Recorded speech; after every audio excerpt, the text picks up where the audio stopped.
Horúco. Horúco. Seriózne. No, tak leto nám začína a práve preto v lete si robíme takýto citronový metový nápoj, ktorý je úplne úžasný a čím dlhšie tá meta tam je, tým je ešte chutnejší a voňavejší. Ahojte, tu Jana z mojich dobrôd, vítam vás na mojom kanáli. Tak dnes to vlastne bude o mete. Ale nie len to, ako ju môžeme vlastne konzumovať teraz, ale aj o tom, ako si ju môžeme pripraviť na zimu a vlastne čo všetko vlastne môžeme s ňou ochutiť. Alebo vlastne len niečo vám ukážem, nie všetko. Ale čo budem hovoriť? Ak sa vám tento recept zapáči, nezabudnite mu dať like, prihláste sa na odber, veľmi sa poteším. A teda poďme na to. Okrem jedla si s vami pripravím aj takúto skrášľovaciu masku na tvár. Najlepší čas na zber mety je ráno, keď uschne raná rosa, no ešte nie je horúce slnko, ideálne okolo 9. až 11. Práve vtedy má meta najviac vône a chuti. Zbierame ju tesne predtým, ako začne kvitnúť, zvyčajne niekedy v júni alebo v júli. Striháme len vrchné časti stoniek, aby mohla znova rásť a aby sme ju mohli zbierať viackrát za sezónu. Čerstvá meta je skvelá do čajov, limonád, šalátov, aj ako voňavý darček. Odstrihnuté časti očistíme od stoniek a ponecháme si len listy.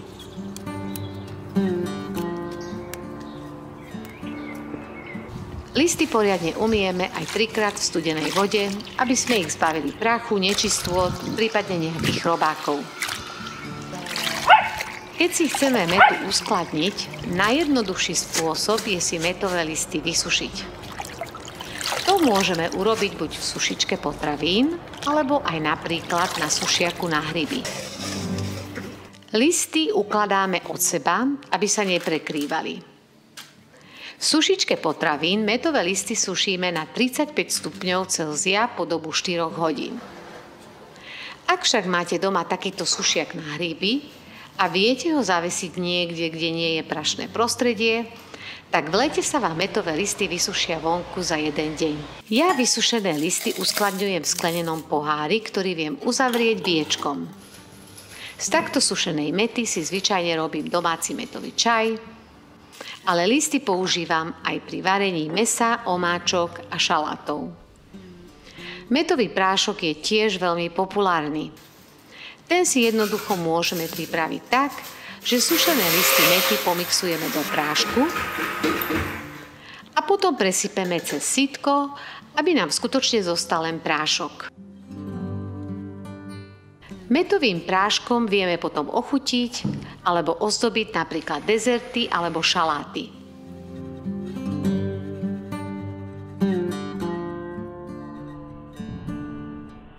Poznáte grécky šalát tzatziki?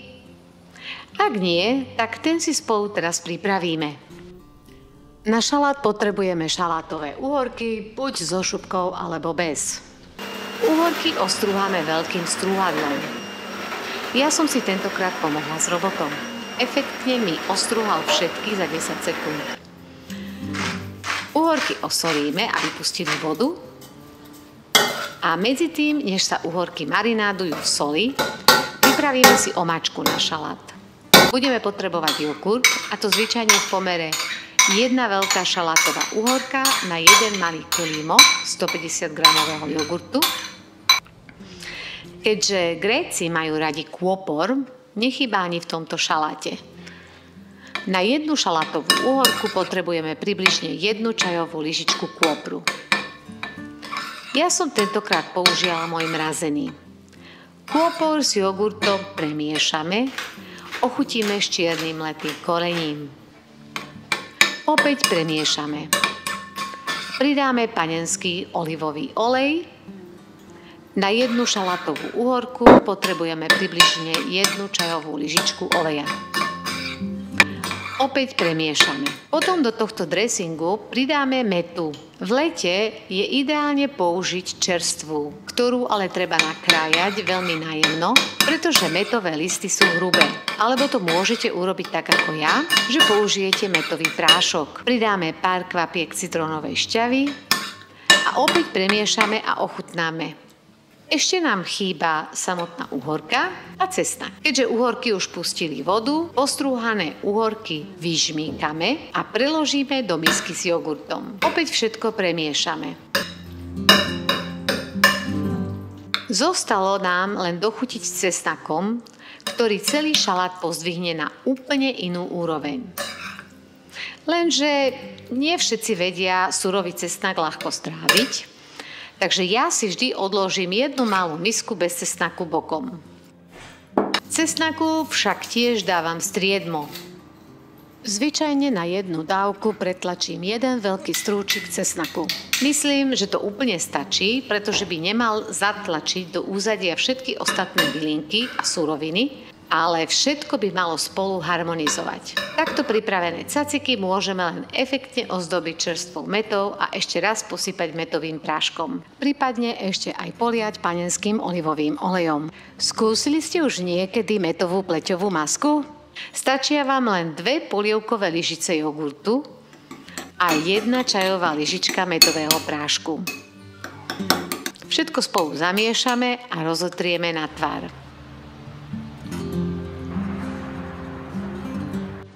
Teraz počkám 20 minút. Táto jogurtovo-mätová maska je úplne úžasná.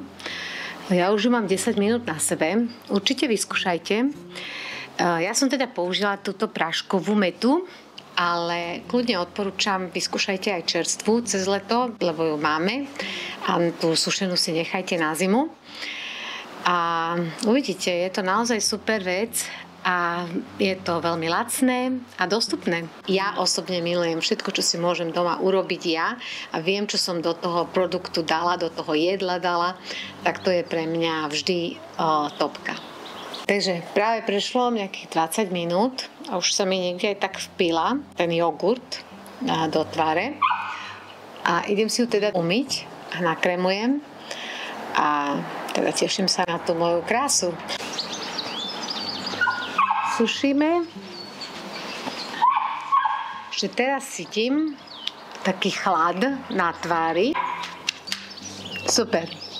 Takže za mňa jogurtovo-mätová maska určite vyskúšajte. Verím, že som vás inšpirovala a že vás mäta oslovila. Mäta upokojuje trávenie, uľavuje pri bolestiach brucha a pôsobí protizápalovo. Jej vôňa osviežuje, zlepšuje koncentráciu a môže pomôcť aj pri bolestiach hlavy. Má jemne antibakteriálne účinky a podporuje svieži dých. Je to jedna z najuniverzálnejších byliniek, ktorú sa oplatí mať vždy po ruke. Či už čerstvú, sušenú alebo zamrazenú. Prajem vám pekný, svieži deň s mätou.